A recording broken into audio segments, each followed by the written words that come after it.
तो उनको कैसे एक्सपोज करें कि लोग डरते थे यार ये जादूगर है, इसके पास कुछ ताकतें हैं। आमिल वो शुभ शुभ करके कभी आंखों से चेन निकालते हैं, कभी मुंह से कीले निकालते हैं। लाखों की तादाद में होते हैं। अगर वहाँ पे इंतशार इन लोगों ने दिलवा दिया हमारी, तो समझे कि एक एक बोटी भी नहीं बेचनी। टारगेट उसका मैं था 100%। तो मुझे वहाँ से किडनैप कर लिया था उन लोगों ने। तो वहाँ पे अंगूठियां पहनी हुई हमारे सरों पे मार रहे हैं, बेशुमार उन्होंने पिटाई की। 500 का नोट है, मैं अकील साहब को दे रहा हूँ। यूं करके मैं उनको खुला चैलेंज करता हूँ आपकी इस वीडियो में। वही बाबा हमारे समझे कि पाँव को हाथ लगाने तक पहुंच गए। इसमें ये पकड़ लें आप, कुछ सर के बल पलटियां लगानी पड़ेंगी। एक मासूम बंदे से लाखों रुपए बटोर लेते हैं। लेकिन हमारे प्यारे मुल्क में लोग जो हैं अपनी आस उम्मीद और कुछ ख्वाहिशात लेके हमारे जो है वो बुज़ुर्गों के पास और पीरों के पास जाते हैं।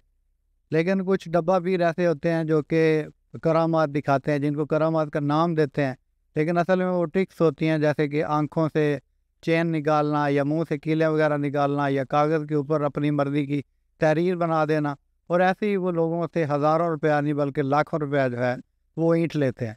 और उसके साथ साथ होता ये है कि फिर जब वो लोग अपनी बीमारियां लेके जाते हैं तो वो बेचारे इस साल तक पहुंच जाते हैं कि उनका मरीज़ जो होता है ना वो डॉक्टर को दिखाने के काबिल रहता है और ना ही फिर वो दोबारा वापसी का सफ़र इख्तियार कर सकते हैं। आपने पिछले दिनों में बल्कि पिछले साल में देखा होगा कि शुफ शुफ के नाम से एक पीर मशहूर है बिलावड़ा शाह में, और उसको जो है वो एक्सपोज किया था इकरारुल हसन साहब ने एक और शख्स के साथ, और वो नामवर शख्सियत जो है हमारे साथ मौजूद हैं। तो आज हम उनसे जानेंगे कि वो इस फील्ड में कैसे आए और वो उन्होंने कैसे जो है वो पीरों को एक्सपोज किया, और उसके साथ जो मुख्तलिफ ट्रिक पीर करते हैं वो आज वो हमारे सामने परफॉर्म करेंगे। अस्सलाम वालेकुम। वालेकुम सलाम जी। वजन कैसे मिजाज? अल्हम्दुलिल्लाह। अकील भाई, एक तो आप थोड़ा सा अपना इंट्रोडक्शन दे दीजिएगा कि आप कब से इस फील्ड में आए हैं, और इसके अलावा ये आपने पीरों वगैरह को एक्सपोज करना कब से शुरू किया है? पीरों को एक्सपोज तो शुरू से ही कर रहे हैं। 2007 में कुछ टीवी चैनल्स थे ऐसे जहाँ पे मैंने शुरुआत की थी, जिनमें मुख्तलिफ डिब्बा पीरों के पहले हम ट्रिक दिखाते थे, उसके बाद ऑन कैमरा उनको हम रिवील करते थे।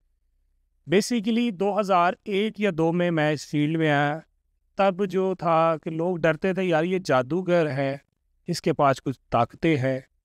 तो तब मैंने सोचा, मैंने कहा हम तो ट्रिक कर रहे हैं, मगर जो डिब्बा पीर छोटी छोटी ट्रिक दिखा के लोगों से लाखों करोड़ों रुपया हथियार है, इनको भी एक्सपोज करना चाहिए। मैं तो जस्ट अपने काम को एक जहाज समझ के करता हूँ। जहाँ भी मुझे कोई डिब्बा पीर नज़र आता है, मेरी कोशिश होती है उनको एक्सपोज करें। अच्छा, ये जब वाक़या हुआ था ख़ास तौर पे पहले एक लड़ाई होती है इकरारुल हसन साहब की, उनके साथ उनके पास ऐसी कोई चीज़ रह नहीं जाती कि वो उनको कैसे एक्सपोज करें। कुछ गवाहियाँ होती हैं लेकिन ना का मतलब इतनी नहीं होती कि लोग उसके ऊपर यकीन कर सकें। फिर आपकी उनसे मुलाकात कैसे हुई और ये सारा सिलसिला कैसे तय पाया? फिर आप वहाँ भी गए और लोगों ने आपको प्रेशराइज़ भी किया, थोड़ा सा इस बारे में बता दें। इकरार भाई के साथ काफ़ी मेरे पुराने ताल्लुकात हैं, एक अच्छे कुलीग भी हैं। तो वो कुछ यूँ है कि बैठे हुए थे, मैंने डिस्कशन हो रही थी वहाँ पे। मैंने कहा इकरार भाई, आप बेशुमार डिब्बा पीरों को एक्सपोज तो करते हैं, मगर एक ऐसा पाकिस्तान में बहुत बड़ा आमिल है जो कि मुख्तलिफ हथकंडों से लोगों को लूट रहा है, आप उसे एक्सपोज क्यों नहीं करते? उन्होंने कहा कौन सा ऐसा?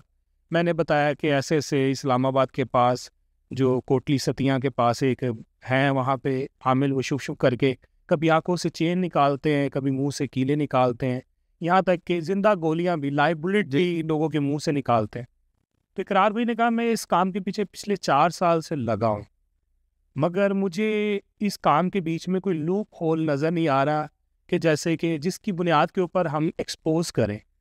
जी। मैंने कहा लूप होल? आप इतने बड़े वो जो शुबदाबाजी की ट्रिक कर रहे हैं, ये लूप होल ही है सभी। उन्होंने कहा नोमी भाई आप कर सकते हैं। कहा, बिल्कुल, ये तो एक ऐसे ट्रिक हैं कि जो हमने आज से 5-10 साल पहले स्टेज पे परफॉर्मेंस किए हुए हैं, मगर तब हम तो लोगों को एंटरटेन करने के लिए परफॉर्मेंस करते हैं, ये वही ट्रिक है। उन्होंने कहा नोमी भाई अगर आप ये कर सकते हो तो फिर हम पकड़ते हैं इसको। मैंने कहा बिल्कुल, वाई नॉट, मैं कर सकता हूँ। फिर इकरार भाई हम बैठे हुए थे वहाँ पे, मैंने मुंह से चेने बुलेट्स वगैरह और साथ में कुछ रेजर ब्लेड वगैरह निकाल के दिखाए। मैंने कहा नोमी बस इतना ही काफ़ी था, अब हम शुरू करते हैं। मैंने कहा जी। फिर आहिस्ता आहिस्ता जो जो वो कर रहे थे, आंखों से चेन निकालना, मुंह से बुलेट निकालना, कील निकालना, हमने तमाम चीज़ें ऑन कैमरा लोगों के सामने करके दिखाई। फिर एट द एंड उन्होंने ये कहा कि अपनी ऑडियंस में ये सब कुछ हो रहा है, आप हमारे सामने करके दिखाएं। तो इकरार भाई ने कहा नोमी चले उधर। मैंने कहा दिल तो नहीं कर रहा, जितने उनके मुरीद हैं ना लाखों की तादाद में होते हैं, अगर वहाँ पे इंतशार इन लोगों ने दिलवा दिया हमारी तो समझे कि एक एक बोटी भी नहीं बेचनी। अगर नोमी भाई जहाद ही है करना है। तो 14 फरवरी का वो दिन था कि जब हमने अल्हम्दुलिल्लाह अल्लाह का नाम लिया और वहाँ पे जा पहुँचे, और उनके सामने जो कुछ भी हुआ लोगों ने फिर टीवी पे देखा सब कुछ। वो लाइव भी चला रहे थे कुछ लोग और हम उसको लाइव देख रहे थे, और उसमें काफ़ी लोग जो थे आपके ऊपर हमला। सर बिल्कुल वो ऐसा हुआ, इकरार भाई तो कुछ नहीं कह रहे थे, बेसिकली मेन टारगेट उसका मैं था और हमारे एक बड़े अच्छे प्रोड्यूसर है जो टीम सरेआम के प्रोड्यूसर है। समझे कि हम दो बंदों को पकड़ के तो उन्हें साइड पे किया हुआ था, बस हमें पता है या हमारे खुदा को पता है कि हमारे साथ क्या बीत रही थी। मेन टारगेट उनका यही था कि इन दो बंदों को पकड़े, ये मंजर आम पे कैमरे पे ना आए। सबसे पहले तो वहाँ से जब स्टार्टिंग हुई, जब हम वहाँ पे पहुँचे तकरीबन 100% तो मुझे वहाँ से किडनैप कर लिया था उन लोगों ने।